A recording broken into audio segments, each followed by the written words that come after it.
L'économie américaine s'accélère. On a eu les chiffres pour le deuxième trimestre de l'économie américaine, des chiffres révisés d'ailleurs parce que on a comme mis à jour les données du côté du gouvernement américain.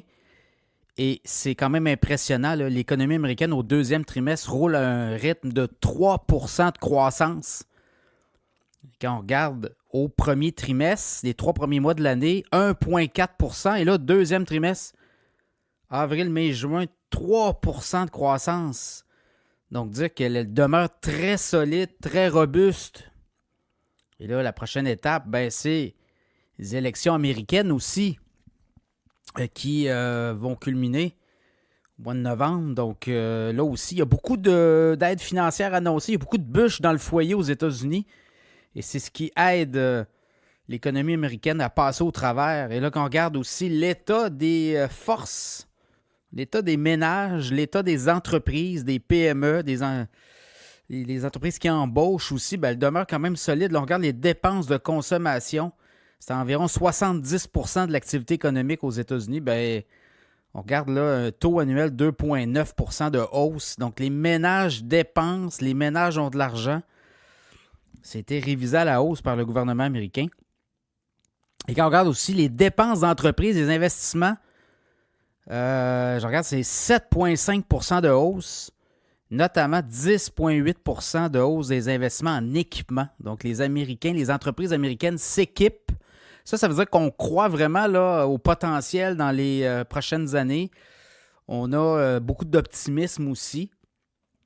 Et c'est ce qui fait qu'en sorte qu'un propriétaire d'une entreprise va investir dans sa machinerie, va se moderniser, va augmenter sa productivité.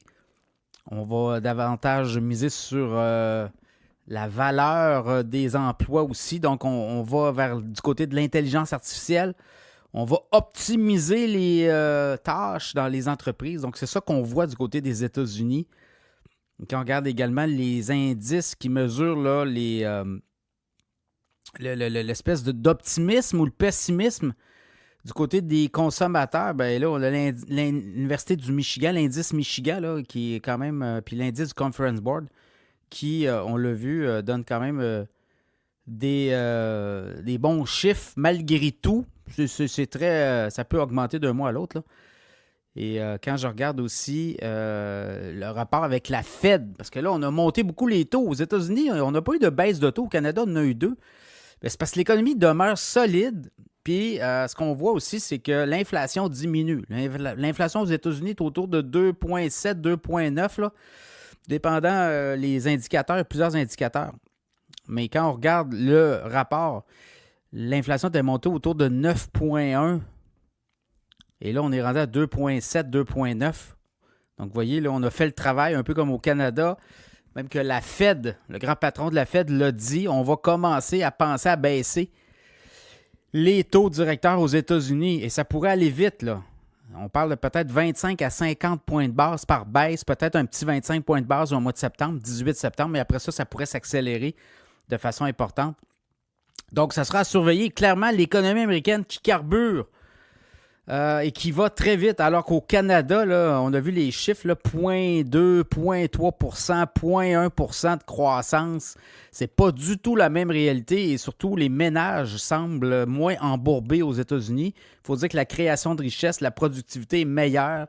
Les Américains, lorsqu'on voit les revenus diminuer ou quand l'inflation rentre dans le corps des Américains, ce qu'on voit habituellement, c'est que les ménages se repositionne rapidement et là, on va faire plus d'heures. On va aller chercher un deuxième boulot. On va être beaucoup plus proactif qu'au Canada où là, ici, on le voit, le nombre d'heures fait par les Canadiens par semaine au boulot et au Québec, on est à quoi? 34 heures par semaine alors que les Américains travaillent à des heures beaucoup plus élevées. Donc, on a plus d'argent dans nos poches pour réaliser nos dépenses, mais également réaliser nos rêves. Donc, voilà, c'est un peu ça qui se passe. Les Américains roulent à fond de train. L'économie américaine roule à fond de train. Et là, on voit mal comment on pourrait arriver en récession à un moment donné. Oui, on sent que l'économie peut-être ralentit, mais là, vous voyez, elle ne ralentit pas du tout. Les chiffres démontrent l'inverse. On roule à fond de train. Est-ce qu'on va avoir d'autres données en septembre, octobre? Ça sera à surveiller.